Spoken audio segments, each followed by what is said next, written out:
Hello and welcome to another episode of Exvius Updates, the show that brings you all of the hottest information for your favorite application, Final Fantasy Brave Exvius Global, available to you guys on iOS, Android, as well as Amazon devices. I am your host, Shaly, and we're here with another episode full of information for you guys that kind of elaborates on some of the things that we touched upon in the live stream that we had a couple of weeks back. Yes, we are going to be covering the new global original units coming up really soon. Really soon, TM. Of course, I'm talking about Yoshiki and Starlight Elena. And, Starlight Elena, I think a lot of you expected to see Elena in a Neo Vision form somewhere down the line because she's a very popular character, which you guys voted as #1 in one of the surveys that we had, a few months back as well. So this is definitely, it was meant to be. But I think Yoshiki took a lot of you by surprise. You guys weren't expecting another global original to just kind of sneak his way in there into a Neo Vision. But let me surprise you even more, because Yoshiki is not the only global original who's making an appearance on September 17th, which is the date that Yoshiki will debut. But he's coming with another global original character called Itachi. So Itachi will be making her debut alongside Yoshiki on September 17th. Hopefully you guys are looking forward to him and her, both of them. Starlight Elena is going to be a little bit more down the line. She's not going to be available just yet, but do stick around to learn more. All right, well, let's start with Yoshiki here. Now, Yoshiki is going to be, despite his looks, he is a really big, buff, tough-looking guy. Despite his looks, you'd think he'd be a damage dealer, but he's actually going to be a support character for your party. He is going to have really good water and ice-based support abilities, and he's going to be very flexible in different situations, as well as provide some killer damage against humans and machines as well. So he's a very interesting amalgamation of very different things in FFBE. So let's just keep taking a look at him here. His Trust Master is going to be the Seilan Shuriken, and then Shuriken, if you guys don't know, is those ninjas throwing stars. Of course, Yoshiki happens to have huge ninja throwing stars on his back, but this is what the Shuriken is referencing. Seilan is a reference to the clan that Yoshiki belongs to, so it's a little bit of lore for you right there. He's from the Seilan clan. But anyway, it's going to have attack plus 40 and spirit plus 120 raw. Now it is also going to activate a passive ability called Bladed Star, which is going to boost your spirit by another 40% on top of the raw 120. So Yoshiki is going to just be piling on that spirit because he's a support character. So he's just going to be piling it on. Super Trust Master for Yoshiki is meant to be Spirit of the Shinobi, which is an equipable ability. And this one is going to boost your spirit by 80%. And then it's also going to boost your equipment spirit when a single weapon is equipped in both hands, so when you're single wielding. So like I said, I'm not kidding around when we're just piling on the spirit on Yoshiki here. He is a dedicated support character who's going to be able to withstand a lot of magic damage thanks to his high spirit stats. But of course, I have to mention that particular equipable ability is not stackable, so don't get your hopes up to have a bunch of 80% of that spirit on top of stacked on top of each other. That's not gonna happen. But let's move on to his vision card here, which is called Virtual Training. I really hope that the animation is playing on the screen right now because this is absolutely adorable. It is Yoshiki being just himself in the sanctity of his room, which he never ever leaves unless there's something that's life or death. All he lives for is games, and all he wants to do all day long is play games. And I can totally relate to that. I'm sure that a lot of you can relate to that as well. But that's what he's doing in his vision card, and I absolutely love it. Also, if you pay very close attention to the TV screen that he's playing on, you might spot a very familiar image on there. So keep an eye out for that one and see if you can tell me what it is, okay? But the base stats that this vision card is going to give you is going to be a range between 50 and 100 just raw spirit, which again, we're piling on the spirit. And then he's going to have a lot of vision card abilities attached to that, of course, which you can see on screen, which most of them, again, are all about just providing more and more spirit stats to Yoshiki here so he can help you better as a support in battle. Now let's take a look at his featured standard abilities here. The first one is hikikomori. Hikikomori is, if you guys don't know, it's a Japanese term for people who just kind of live in their bedroom. They never leave their house. They just like isolate themselves in their room and they never see the light of day. That is what a hikikomori is, and Yoshikiri is one of them. So let's take a look at what the ability actually does. When used every 5 turns, it's going to activate a barrier. It's going to boost resistance to reductions to attack, defense, magic, spirit. It's going to nullify, stop, and charm for all allies. And it's going to enable Wombo Combo for 3 turns. Now, Wombo Combo is his triple cast type ability. That means that he's going to be able to cast 3 different abilities in the same turn. So look out for this ability. It's very, very useful. The next one that we have here is Ninpo Bunshin. And this one is also one used every 5 turns. It's going to allow the caster to evade some physical attacks 5 times, enable all allies except for self to evade some physical attacks 2 times, and it's going to boost attack, defense, magic, spirit, as well as boost the resistance against breaks to those same parameters, so attack, defense, magic, spirit. This is an absolutely great ability. This is going to ensure the survivability of your party, because not only does it add a bunch of evasion for himself and evasion for your allies, it's going to boost your parameters, and then on top of that, add to the resistance to breaks of those parameters. So that way the bosses can't just come drilling at you. It just, you can hold your own for quite a while with this ability going on. But of course, it's a cooldown, so you can only use it once in a while. You want to make sure that you're using it at the right time. But still, it's a really, really cool ability. I very much enjoy that one. Now, his Brave Shift abilities here, we're going to take a look at Ice Scroll. And Ice Scroll is going to add an ice element to physical attack and boost ice damage for limit burst, magic, and abilities for all allies. Okay, and it's also going to reduce ice resistance, and it's going to damage all enemies. So you are having like half of it is support. Ice type support, where it's giving you the element that you want to attack with. It's boosting the damage of the abilities that you want to use to inflict this type of damage, while also reducing, debuffing the enemies to the ice element and then damaging them on top of that. It has everything basically in one ability, which is amazing. And this is going to be under the Bolting Strike chain family. So if you have any Bolting Strike, ability users in the same party, then you can also chain with it on top of that. So this ability can basically do everything.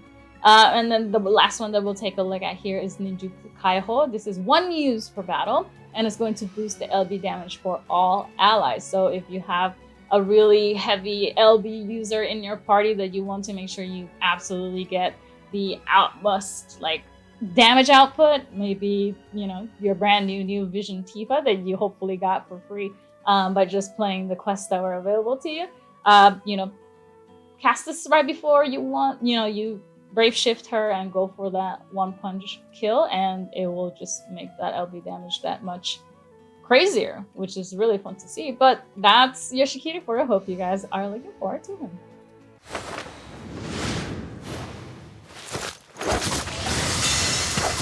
Star Hurricane!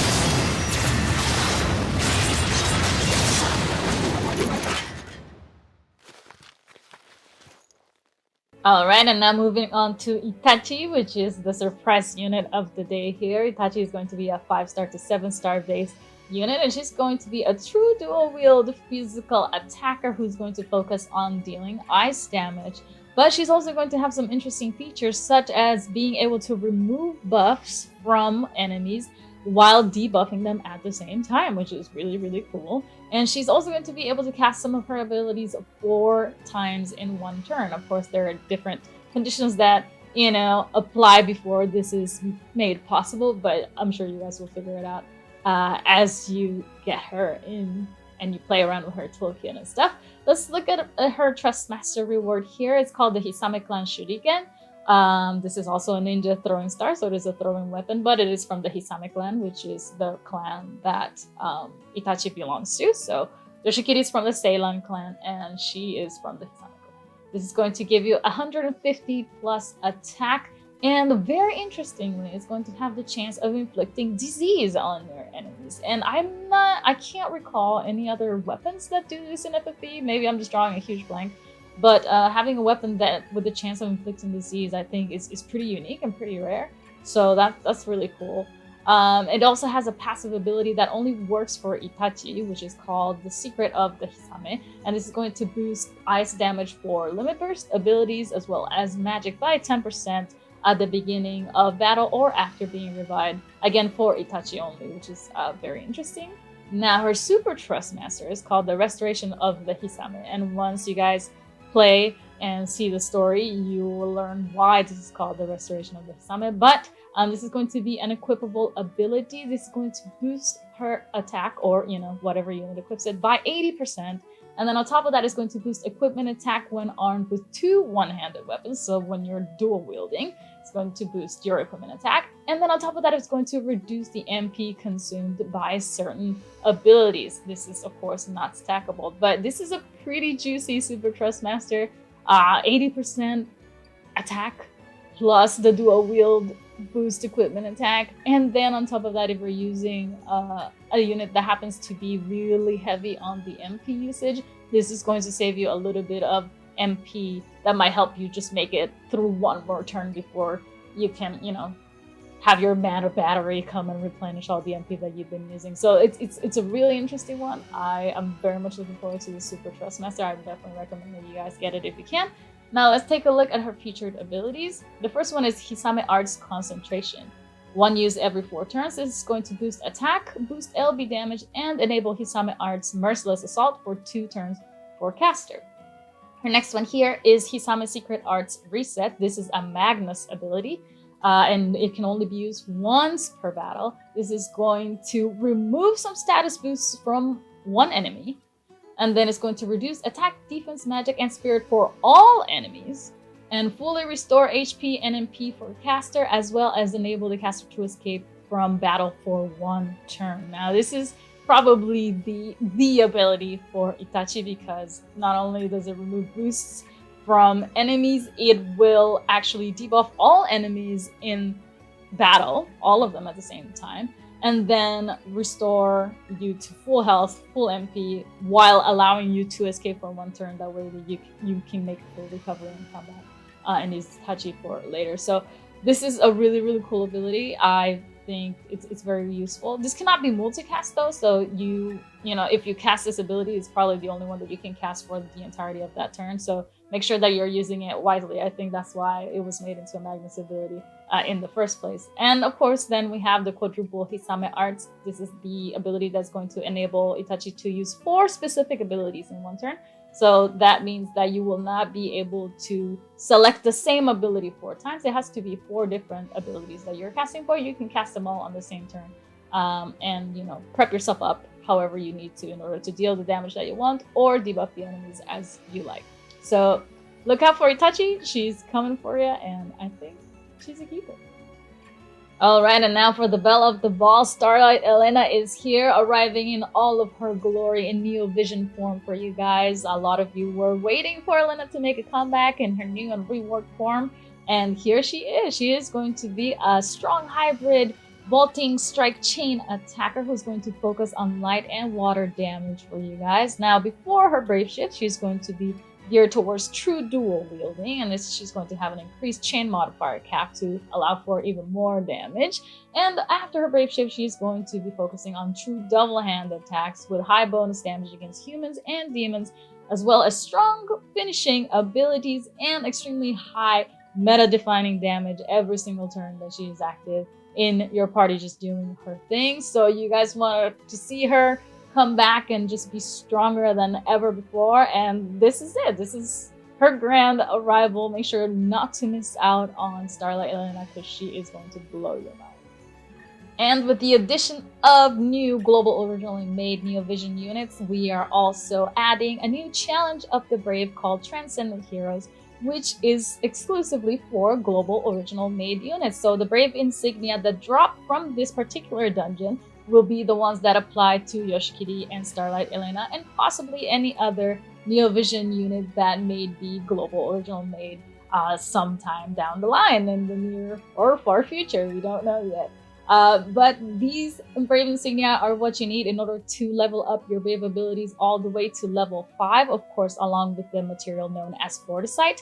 But unlike Fortisight, Brave Insignia are only available during the time that the Challenge of the Brave dungeon is open, and these are time-limited dungeons which are not open all the time. So if you miss out on this opportunity to farm as much Brave Insignia as you can, you might have to wait quite a little bit before it becomes available again to you. So my recommendation is, as soon as this Transcendent Heroes dungeon becomes available, go in there and farm as much Brave Insignia as you can. Stock up for both Yoshiki and Starlight Elena if you're planning to get her as well. That way you have it all ready to go and you can max out their Brave abilities all the way to level 5 to get the more bang for your buck.